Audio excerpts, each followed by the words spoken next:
नमस्कार मेरे प्यारे दोस्तों, कैसे हैं आप सभी। उम्मीद करती हूँ आप सभी अच्छे होंगे। दोस्तों, आज मैं लेकर आई हूँ कर्मणी मौत की दास्तां का पार्ट 2। दोस्तों, मेरी यह कहानी सुनने के लिए मेरे चैनल को लाइक करें, शेयर करें और सब्सक्राइब करना ना भूलें। तो कहानी शुरू करते हैं। कर्मणी मौत की दास्तां पार्ट 2। कर्मणी को मार राहुल यह सब देखकर और भी डर गया। वह रोहिणी को बचाने के लिए उस रूम के दरवाजे को खोलने की कोशिश करने लगा। इधर रोहिणी भी मेन दरवाजे को खोलने की कोशिश कर रही थी। तभी उसे लगा कि उसके पीछे कोई है। वह पीछे मुड़ी, वही औरत जो फर्स्ट फ्लोर पर थी, सारे बाल आगे की तरफ, पुराने जख्मों से खून बहते हुए, लाल लाल आंखें। उसे देखकर रोहिणी के डर के मारे चीख निकल गई। राहुल, मुझे बचा। राहुल, ये मुझे मार देगी। राहुल प्लीज मुझे बचा लो। जोर जोर से खोलने की कोशिश करता है और कहता है, मून तुम डरना मत, मैं आ रहा हूँ, डरना मत। रोहिणी के आगे से वह औरत गायब हो जाती है। तभी रोहिणी चीखती हुई रोती है। इधर राहुल भी पूरी ताकत से दरवाजा खोलने का प्रयास कर रहा था। रोहिणी के रोने की आवाज़ सुनकर वह डर गया। वह बोला, मून तुम रो मत, मैं आ रहा हूँ। तुम भी आगे का दरवाजा खोलने की कोशिश करती रहो। तभी राहुल के सर पर कोई पीछे से भारी चीज से वार करता है। राहुल एक चीख के साथ पीछे मुड़ता हुआ जमीन पर गिरता है। तभी पीछे कोई नहीं होता, सिर्फ एक भारी आवाज उसे सुनाई देती है, कर्मणी को मार दो, कर्मणी को मार दो। इसी के साथ राहुल की आंखें बंद हो जाती हैं। इधर रोहिणी राहुल की चीख सुनकर घबरा चुकी थी। वह राहुल की आवाज़ जिधर से आई थी उधर भागी। तभी अचानक उसके सामने उस औरत का चेहरा आता है। वह जमीन पर गिर जाती है। वह चेहरा फिर से गायब हो जाता है। रोहिणी उठकर खड़ी होती है, उस ओर भागती है जिस तरफ वह पहले भाग रही थी। तभी अचानक फिर से वही चीखें सुनाई देती है जो पहले सुनाई दी थी। रोहिणी उस तरफ भागे ही जा रही थी जिस तरफ से राहुल के चीखने की आवाज़ सुनाई दी थी। फिर एक बार फिर से उस औरत का भयानक चेहरा सामने आता है। उसके साथ एक खौफनाक हंसी भी आती है। रोहिणी जमीन पर गिर जाती है और आंखें बंद करके रोते हुए कहती है, कौन हो तुम? प्लीज हमें छोड़ दो, हम यहाँ से चले जाएंगे। फिर वह गायब हो जाती है। रोहिणी सहमे सहमे अपने चारों तरफ देखती है। वहाँ कोई नहीं था और खड़े होने लगती है। तभी वह औरत अपनी खौफनाक हंसी के साथ वापस आती है और भारी आवाज में कहती है, कर्मणी हूँ मैं, कर्मणी, हाँ कर्मणी। तभी वह औरत अपने हाथों से रोहिणी के पैरों से पकड़कर खींचते हुए अपने साथ ले जाती है। राहुल के कानों में घंटी की आवाज़ सुनाई देती है, साइकिल की घंटी की। वह जब अपनी आंखें खोलता है तो देखता है कि वह कमरे में नहीं है, पर उसके सर से खून बह रहा था। वह अपने चारों तरफ देखता है तो उसे पता चला कि वह अपने कार में है, लेकिन बैग्स और रोहिणी कार में नहीं है और कार कर्मणी कॉटेज के बाहर खड़ी थी। राहुल अपना फ़ोन चेक करता है, उसके पास फ़ोन नहीं था। वह कार से उतरता है। तभी वहाँ फिर से वही पागल आ जाता है जो उस शाम को आया था और वह फिर से डरता है, लेकिन अब की बार पिछली बार से कम डरा था। फिर वह आगे की ओर बढ़ता है। फिर से वही व्यक्ति वहाँ पर था जो वॉचमैन कल शाम को वहाँ पर था। उसे थोड़ी देर देखने के बाद वह चाबी देते हुए कहता है, आपका स्वागत है साहब, मैं आपका वॉचमैन यहीं पर रहूँगा, आप जाइए। ये सब राहुल सुन होकर देखे जा रहा था। अब उसके समझ में आ गया था कि यहाँ पर सब कुछ एक बीती हुई घटना है जो बार बार अपने आप को दोहराती है और उसे यह जानना ही होगा कि मून के साथ क्या हुआ, अब वह है भी या नहीं। यह सोचते हुए उसकी आंखें भर आई। वह अंदर की तरफ बढ़ ही रहा था कि उसने एक आवाज़ सुनी, वहाँ मत जाइए शहरी बाबू, किसी ने उसे पीछे से आवाज़ देते हुए कहा। राहुल पीछे मुड़ा। एक आदमी खड़ा था। आप कौन हैं? राहुल ने पूछा। मेरा नाम सामदेव है साहब, मैं यहाँ का वॉचमैन हूँ, मुझे यहाँ रहने के लिए मुखिया जी ने कहा है। वह बोले कि यह जगह श्रापित है, कोई भी आदमी गलती से यहाँ ना रुके, मैं ध्यान रखूँ, और मेरे लिए पुजारी जी से यह तावीज़ भी बनवा दिया है। वैसे आप यहाँ क्या कर रहे हैं? सामदेव ने संदेहात्मक दृष्टि से देखते हुए पूछा। राहुल अपने साथ बीती हुई सारी घटना के बारे में उस आदमी को बताता है। सामदेव के चेहरे पर कोई सिकन नहीं थी। उसने कहा, आप झूठ तो नहीं कह रहे, क्योंकि आज तक कोई भी श्रापित बंगले में रहकर जिंदा वापस नहीं आया है। राहुल घबराए हुए स्वर में, नहीं, बिल्कुल नहीं, मैं सच कह रहा हूँ। इस पर सामदेव बोला, मैं कल भी 4 बजे तक यहीं पर था। आप कब आए? राहुल बोला, हम लोग 5 बजे के करीब आए थे। ठीक है, लेकिन आप यहाँ आए क्यों? सामदेव ने राहुल से पूछा। शायद उसे अभी भी राहुल की बातों पर यकीन नहीं था। राहुल उसे समझाते हुए, क्योंकि यह कॉटेज मुझे मेरी आंटी ने गिफ्ट किया और मैंने मून को। सामदेव, क्या आप भी शहरी बाबू मजाक अच्छा करते हैं? वैसे आपकी आंटी का नाम क्या है? रात्रि रनौत, राहुल ने झुंझलाकर जवाब दिया। तब सामदेव ने बताया, यह किसी रात्रि रनौत का कॉटेज नहीं है। यह कॉटेज कर्मणी सिंह का है, जो उसे उसके पिता ने दिया था। अब इससे ज़्यादा मुझे कुछ नहीं पता। आप इसके बारे में जाकर मुखिया जी से मिलिए। राहुल बोला, अंकल प्लीज़ मेरी हेल्प कीजिए, मुझे मुखिया जी तक ले चलिए। सामदेव कहता है, लेकिन वह यहाँ राहुल, यहाँ एक जिंदगी और मौत की सवाल है। यह सुनकर वह अंकल उस कार में बैठ गए। राहुल गाड़ी ड्राइव करने लगा। रास्ते में, अंकल क्या आपके पास फ़ोन है? राहुल ने उनसे, शहरी बाबू मोबाइल तो है, लेकिन आप लोगों जैसा बड़ा नहीं। सामदेव ने इरिटेट फील करते हुए कहा, एक हाथ से स्टीयरिंग संभाले, दूसरे हाथ से फ़ोन लेता है और फ़ोन करता है। घर के लैंडलाइन फ़ोन पर शालिनी आंटी उठाती हैं, जो वहाँ की बाई। हेलो, कौन? शालिनी आंटी की आवाज़ आई। मैं, राहुल। राहुल ने कहा, राहुल बाबा कहाँ हो आप? ऐसे शालिनी आंटी ने पूछा। राहुल बोला, शालिनी आंटी? क्या रात्रि आंटी हैं वहाँ पर? राहुल बाबा, आप परेशान लग रहे हैं। रात्रि मैम, शालिनी ने आवाज़ देते हुए कहा। अंदर से रात्रि आंटी की आवाज़ आती है। क्या है? आपके लिए राहुल बाबा का फ़ोन है। यह कहकर शालिनी टेलीफोन को टेबल पर रखकर वापस किचन की ओर चली जाती है। तभी दूर से घिस की खटखट की आवाज़ करीब आती हुई लैंडलाइन से राहुल को सुनाई देती है। हेलो, रात्रि रनौत स्पीकिंग। इधर राहुल कहता है, आंटी आपने मेरे बर्थडे पर क्या गिफ्ट दिया था? इधर से आवाज़ आती है, बेटा केरल वाली प्लॉट, वह तो पिछली वाली गिफ्ट थी, अब की बार का। राहुल ने कहा। इधर से रात्रि आंटी कहती है, वह तो अभी 2 महीने बाद ना है। राहुल का सर सुन हो गया, क्योंकि उसका बर्थडे वाकई 2 महीने बाद थी। उसने अपनी घबराहट को छिपाते हुए कहा, रात्रि आंटी आपको तो मेरा बर्थडे बेखूबी याद है। रात्रि की आवाज़ आई, आखिर बेटे हो तुम मेरे। Rahul, okay, love you aunty, bye. इतना कहकर राहुल ने कॉल डिस्कनेक्ट कर दिया। राहुल ड्राइविंग करते हुए सामदेव अंकल को फ़ोन देता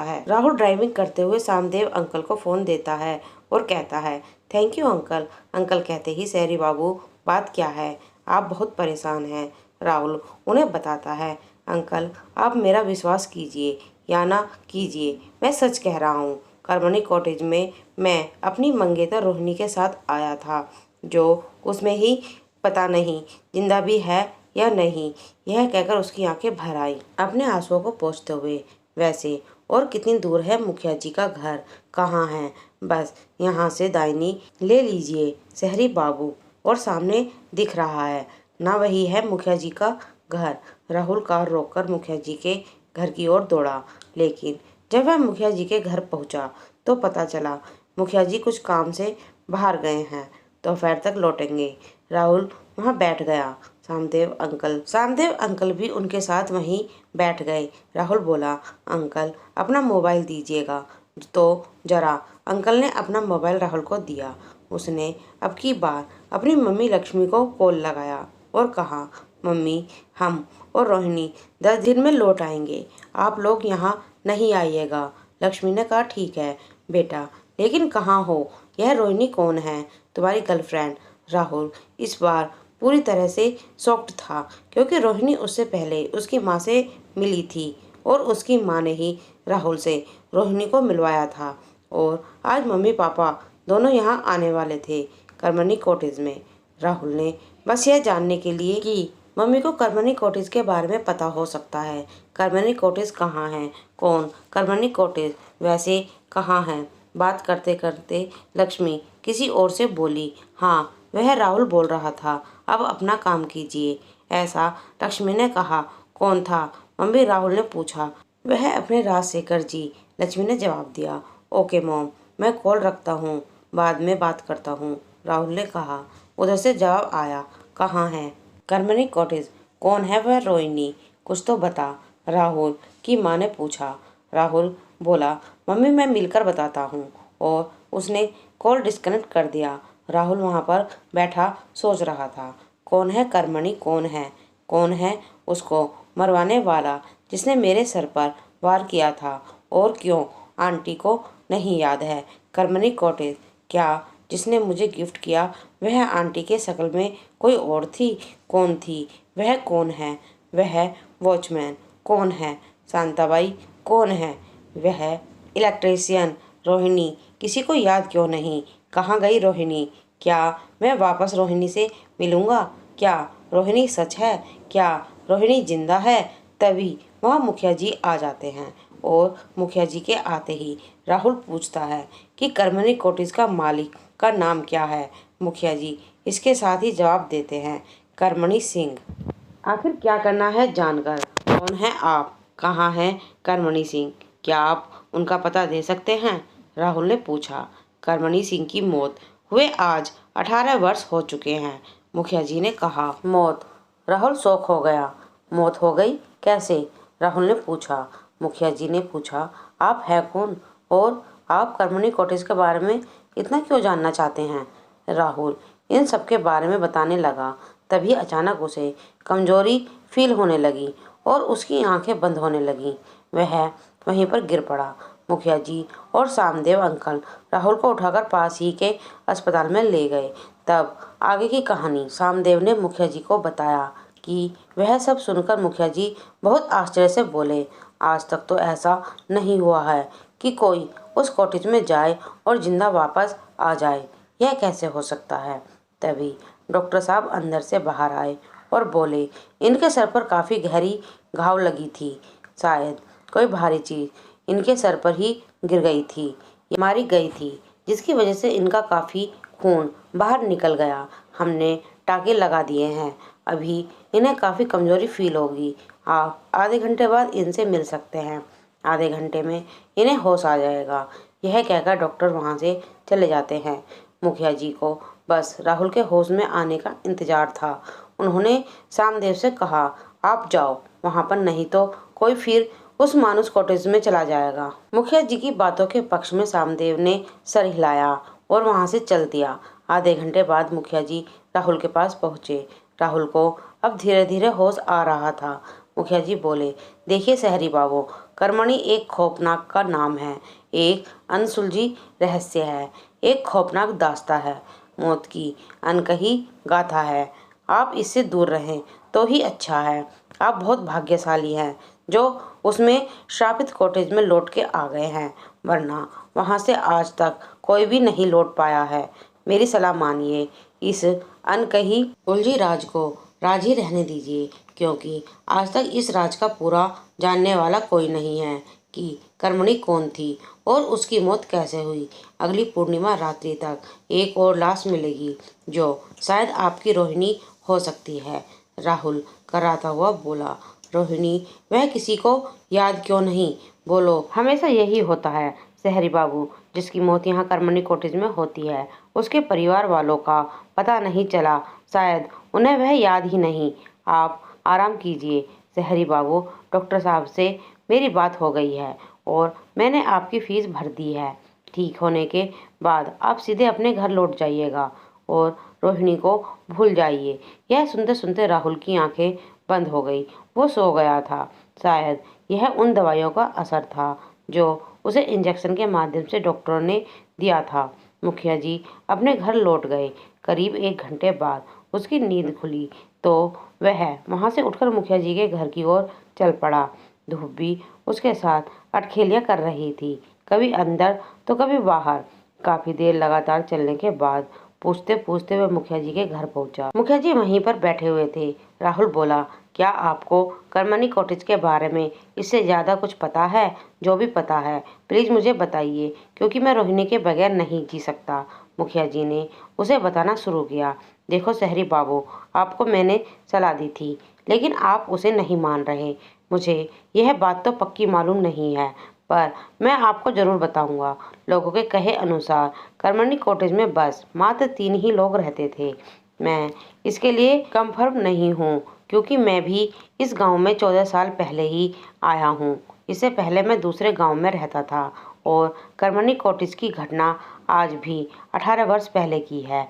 वहाँ पर करमनी सिंह अपने पिता के साथ रहती थी। साथ ही में एक वॉचमैन भी था। 18 वर्ष पहले एक दिन वह घर बिल्कुल खाली मिला। बस करमनी ने खून से दीवार पर लिखा हुआ था, हमें बचा लो, वह हमें मार देगा। वह खून करमनी का ही था। इस बात की भी कोई गारंटी नहीं है, क्योंकि उस घरों में तीनों में से सिर्फ करमनी ही पढ़ी लिखी थी। इसलिए लोगों का कहना है कि वह करमनी ने ही लिखा है। और उसके बाद कुछ कॉटेज में अजीब अजीब सी आवाज़ें सुनाई देने लगी, और फिर जो कोई भी वहां जाता, उसकी लाश अगली पूर्णिमा के रात के एक दिन बाद ही हमें वहां मिलती। और हाँ, जो करमनी कॉटेज में आता है उन सबको जानने वाला उन्हें पूरी तरह से भूल जाते हैं, पर मेरे मम्मी पापा तो मुझे नहीं भूले। राहुल ने पूछा, ऐसा पहली बार हुआ है शहरी बाबू? मुखिया जी ने कहा, आप शायद उस कॉटेज में जिंदा लौट आए हैं, शायद इसलिए ऐसा हुआ है। राहुल बाबा, एक जानी पहचानी आवाज ने राहुल के पीछे से कहा। आप कौन? मुखिया जी ने पूछा। आपको कैसे पता चला कि मैं यहाँ हूँ? राहुल ने पूछा। जी हाँ, मैं राहुल बाबा के यहाँ माली का काम करता हूँ और मेरा नाम राजशेखर है। जब मैं करमनी कॉटेज के पास पहुँचा तो वहाँ के वॉचमैन ने बताया कि एक शहरी बाबू तो आए हैं, लेकिन उनकी तबीयत खराब होने की वजह से उन्हें अस्पताल में भर्ती करवा दिया गया। फिर मैं समझ गया कि वो राहुल बाबा ही हैं और वहाँ से सीधे अस्पताल गया। वहाँ से मुझे पता चला कि मुखिया जी ने ऐसे एक व्यक्ति की भर्ती तो करवाई है, लेकिन वह यहाँ से मुखिया जी का पता लेकर कहीं चला गया था, क्योंकि राहुल बाबा ने मुखिया जी का पता लिया था। इसलिए मैं यहाँ पर चला आया और ये देखा आप भी यहीं हैं। राहुल बाबा, मैंने लक्ष्मी मैम साहब को करमनी कॉटेज के बारे में कहते हुए सुना, इसलिए मैं वहाँ से भागा भागा यहाँ चला आया। आप क्या जानते हैं करमनी कॉटेज के बारे में? मुखिया जी ने पूछा। राजशेखर अंकल ने बताना शुरू किया। मैं आज से 15 वर्ष पहले करमनी कॉटेज से होकर गुजर रहा था, तभी अचानक मुझे वहाँ एक चीख सुनाई दी। मैं उस आवाज़ की तरफ दौड़ता हुआ गया। तब मैंने जो देखा वह काफ़ी खौफनाक था। मैंने देखा एक आदमी जमीन पर गिरा हुआ है, उसके सामने एक खौफनाक औरत का चेहरा आता है, फिर गायब हो जाता है, और फिर एक बार ऐसा ही होता है। इससे पहले कि मैं उस आदमी की मदद करता, वह औरत अपने हाथों से, जिस पर की सारी चमड़ी सड़े हुए थे, घसीटते हुए अपने साथ ले जाती है। मैं बहुत डर गया था, पर जब मैं अपने घर गया तो वहाँ ताज्जुब की बात तो यह थी कि मेरे परिवार वाले और मेरे जान पहचान वालों में से कोई भी मुझे नहीं पहचान रहा था। मेरी पत्नी और माँ भी मुझे भूल चुकी थी और अभी तक मैं उन्हें याद नहीं। उसके ठीक अगले दिन पूर्णिमा को उस व्यक्ति की लाश की फोटो पेपर में छपी थी। फिर मैं काफ़ी डर गया और गांव से सीधे शहर की तरफ चला गया। वहाँ मैं आपके पिताजी से मिला। उन्होंने मुझे अपने घर में माली का काम दे दिया। आज जब 15 साल बाद मैंने उस कॉटेज का नाम सुना, मेरे होश उड़ गए। मेरी हिम्मत जवाब दे गई थी। मैंने शालिनी जी को कहा कि मैं घर जा रहा हूँ, यहाँ चलाया। राहुल बोला, यह तो ठीक है, लेकिन वहाँ एक खिड़की है जो खुली रहती है। घर में तो करमनी की आत्मा लोगों को पकड़ कर ले जाती है और पूर्णिमा रात्रि को मार देती है, लेकिन उस रूम में किसकी आत्मा है? क्या राजशेखर और मुखिया जी दोनों के मुंह से यह शब्द निकल आया, खिड़की? हाँ, उस रात भी वह खिड़की खुली हुई थी। और ताज्जुब की बात तो यह है कि सारे घर की लाइटें ऑन ऑफ हो रही थी, पर वहाँ की लाइट परमानेंट जल रही थी। राजशेखर अंकल ने कहा, हाँ, मैंने भी ऐसे ही देखा था। और जब रोहिणी अंदर फंसी थी तब मैं उसी खिड़की से उस रूम में गया था। राहुल ने कहा। मुखिया जी चुपचाप सुने जा रहे थे। वह बोले, हो सकता है कि उसमें कर्मणी के पिताजी की आत्मा हो। राहुल बोला, लेकिन उस रूम में एक सुंदर लड़की की बहुत सारे फोटो लगी थी और उसके नीचे कर्मणी को मार दो ऐसा लिखा था। फिर मुखिया जी बोले, नहीं नहीं, तब वे उसके पिता नहीं हो सकते। वह कोई और लोगों के हिसाब से उसके पिता उसे बहुत प्यार करते थे। वहाँ एक बूढ़े व्यक्ति आते हैं। वह कुछ मुखिया जी को कहना चाहते थे। उससे पहले राहुल अपनी बात कहने लगता है।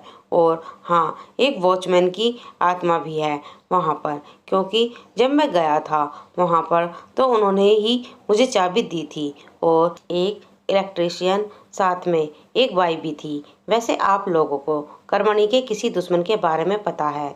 अब की बार जो बूढ़े व्यक्ति आए थे वे बोले, नहीं, कर्मणी एक अच्छी लड़की थी, उसका कोई दुश्मन नहीं था, सभी से वह प्यार करती हैं और सभी उससे प्यार करते थे।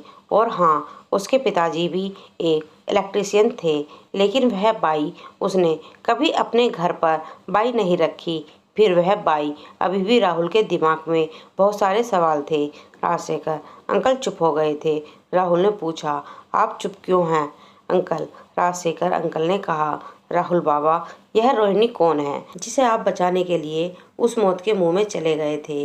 यह सब रहने दीजिए और घर चलिए। अब लड़की को बचाना मुश्किल है। मुखिया जी भी राजशेखर की बातों पे बल देते हुए कहते हैं कि हाँ, यह बिल्कुल सही कह रहे हैं, आप घर चले जाइए। वह कॉटेज नहीं है, एक अभिशाप है जिसे हम लोग 18 वर्षों से झेल रहे हैं। इस पक्ष में वह बूढ़ा व्यक्ति भी बोला, हाँ बेटा, यह दोनों सही कह रहे हैं, आप इस झमेले में नहीं पड़िए। राहुल बोला, अंकल आप भी रोहिणी को भूल चुके हैं, पर रोहिणी मेरी जिंदगी है, मैं उसके बगैर नहीं जा सकता। राजशेखर अंकल बोले, लेकिन अब रोहिणी को मिल पाना संभव नहीं है। पता नहीं रोहिणी को क्या हुआ। तभी वहाँ पर बैठे बूढ़े व्यक्ति ने कहा, ओहो, मैं तो जिस काम से यहाँ आया था वह तो भूल ही गया। मुखिया जी, वह मदन और शंभू की घटना वाली आज पंचायत है। अब समय हो गया है। मुखिया जी उठ के चलने लगते हैं। तभी वहाँ पर बैठे राहुल ने कहा, हम भी आपके साथ चलते हैं। मुखिया जी बोले, कहाँ? आप शहरी बाबू चलिएगा हमारे साथ। राहुल बोला, हम भी चलते हैं, हो सकता है कर्मणी कॉटेज के बारे में कुछ और जानकारी मिल जाए। ऐसा कहकर राहुल, मुखिया जी, राजशेखर अंकल और वह बूढ़ा व्यक्ति चारों पंचायत की जगह के लिए चल दिए। पंचायत की जगह पर काफी लोग बैठे हुए थे। मुखिया जी के आने का ही इंतजार हो रहा था। मुखिया जी के पहुंचते ही एक व्यक्ति बोला, मुखिया जी, हम दोनों का मकान एक रहस्यमय तरीके से गिर गया। भगवान का शुक्र था कि घर के अंदर कोई नहीं था। और हाँ, उस दीवार के मलबे के ऊपर कोयले से लिखा था, मैं किसी को नहीं छोड़ूंगा। मुखिया जी ने कहा, यह किसी की चाल होगी जो रात के अंधेरे में तुम दोनों का घर गिरा दिया। मुखिया जी ने सबको कहा कि आप लोग सतर्क रहिए और जब तक मुजरिम पकड़ नहीं जाता तब तक घरों के अंदर रात को नहीं सोइए, क्योंकि हो सकता है वह फिर से किसी का घर गिरा दे। तंबू गाड़कर बाहर ही सो जाइए। तंबू के लिए प्लास्टिक में ग्रामीण विकास फंड से आप लोगों तक पहुंचा देता हूं। तभी राहुल की नज़र उस व्यक्ति पर पड़ी जिससे शाम को राहुल मिला था और पता पूछा था। मुखिया जी ने पंचायत समाप्त होने की घोषणा कर दी। तभी सभी लोग उठकर जाने लगे। तभी राहुल मुखिया जी को बताता है कि मुखिया जी, यह व्यक्ति मुझे कल शाम को मिला था। मैंने इससे कॉटेज का पता पूछा। यह घबराकर वहां से मुझे यह कहते हुए भाग गया कि वहां मत जाइए साहब, वह जगह ठीक नहीं है। तब तक सभी लोग जा चुके थे।